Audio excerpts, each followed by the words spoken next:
بسم اللہ الرحمن الرحیم۔ حضرت عائشہ رضی اللہ عنہا سے مروی ہے کہ رسول اللہ صلی اللہ علیہ وآلہ وسلم نے ایک بدو سے اجوا کھجور کے ایک وسق کے بدلے ایک اونٹنی خریدی یا کچھ اونٹنیاں خریدی۔ رسول اللہ اسے لے کر گھر تشریف لائے اور اسے دینے کے لیے کھجوریں تلاش کیں تو کھجوریں نہ ملیں۔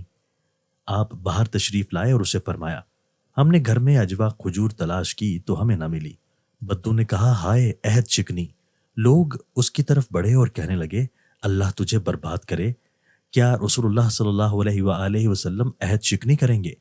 رسول اللہ صلی اللہ علیہ وآلہ وسلم نے فرمایا، اسے چھوڑ دو، کیونکہ حق والے کو بات کرنے کا اختیار ہے۔ پھر رسول اللہ صلی اللہ علیہ وآلہ وسلم واپس پلٹ آئے اور کہا، اے اللہ کے بندے، ہم نے تجھ سے کچھ اونٹنیاں خریدی تھی۔ ہمارا خیال تھا کہ ہم نے جو مقرر کیا ہے وہ ہمارے پاس ہوگا، ہم نے تلاش کیا تو ہمیں نہ ملا۔ بدو نے پھر کہا، اتنا بڑا دھوکہ ہوا ہے۔ لوگ اس پر چلانے لگے اور کہنے لگے، اللہ تجھے برباد کرے، کیا رسول اللہ صلی اللہ علیہ وآلہ وسلم دھوکہ کریں گے؟ رسول اللہ صلی اللہ علیہ وآلہ وسلم نے فرمایا، اسے چھوڑ دو، کیونکہ حق والے کو بات کرنے کا اختیار ہے۔ یہ بات رسول اللہ صلی اللہ علیہ وآلہ وسلم نے 2 یا 3 مرتبہ کہی۔ جب آپ نے دیکھا کہ یہ بدو بات ہی نہیں سمجھ رہا تو آپ صلی اللہ علیہ وآلہ وسلم نے اپنے ایک صحابی سے کہا، خولہ بنت حکیم بن امیہ رضی اللہ عنہا کی طرف جاؤ اور اس سے کہو کہ اللہ کے رسول تم سے کہہ رہے ہیں کہ اگر تمہارے پاس اجوا کھجوروں کا ایک وسق ہو تو ہمیں ادھار دے دو، انشاءاللہ ہم اسے ادا کر دیں گے۔ وہ صحابی خولہ رضی اللہ عنہا کی طرف گیا، پھر واپس لوٹ آیا اور کہا کہ خولہ رضی اللہ عنہا کہہ رہی ہیں، ٹھیک ہے، کھجوریں میرے پاس ہیں، آپ کسی کو بھیج دیں جو آ کر لے جائے۔ رسول اللہ صلی اللہ علیہ وآلہ وسلم نے اس آدمی سے کہا، اسے لے جاؤ اور اس کا حق پورا کر کے دے دو۔ وہ صحابی اسے لے گیا اور اس کا جو حق تھا اسے پورا کر کے دے دیا۔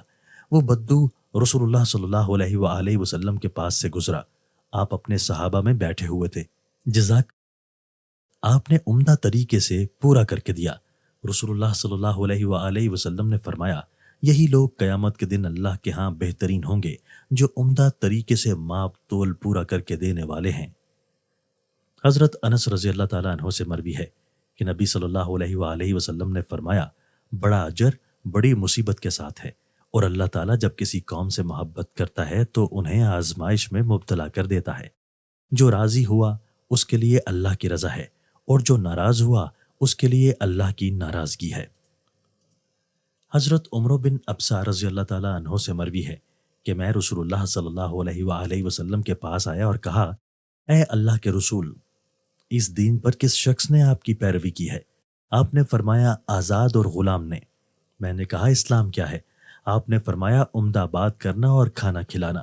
میں نے پوچھا، ایمان کیا ہے؟ آپ نے فرمایا، صبر اور درگزر۔ میں نے پوچھا، کون سا اسلام افضل ہے؟ آپ نے فرمایا، جس کے ہاتھ اور زبان سے دوسرے مسلمان محفوظ رہیں۔ میں نے کہا، کون سا ایمان افضل ہے؟ آپ نے فرمایا، اچھا اخلاق۔ میں نے کہا، کون سی نماز افضل ہے؟ آپ نے فرمایا، لمبے قیام والی۔ میں نے کہا، کون سی ہجرت افضل ہے؟ آپ نے فرمایا، جس چیز کو تیرے رب نے ناپسند کیا ہے اسے چھوڑ دینا۔ میں نے کہا، کون سا جہاد افضل ہے؟ آپ نے فرمایا، جس کے گھوڑے کی کونچیں کاٹ دی جائیں اور خون بہا دیا جائے۔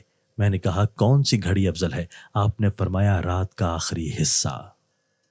حضرت عبداللہ بن مسعود رضی اللہ تعالیٰ عنہ نبی صلی اللہ علیہ وآلہ وسلم سے بیان کرتے ہیں کہ آپ صلی اللہ علیہ وآلہ وسلم نے فرمایا، جب تم میں سے کسی بھی شخص کی موت کسی علاقے میں لکھی گئی ہو تو اللہ تعالیٰ اس کے لیے اس علاقے کی طرف کوئی کام پیدا کر دیتا ہے۔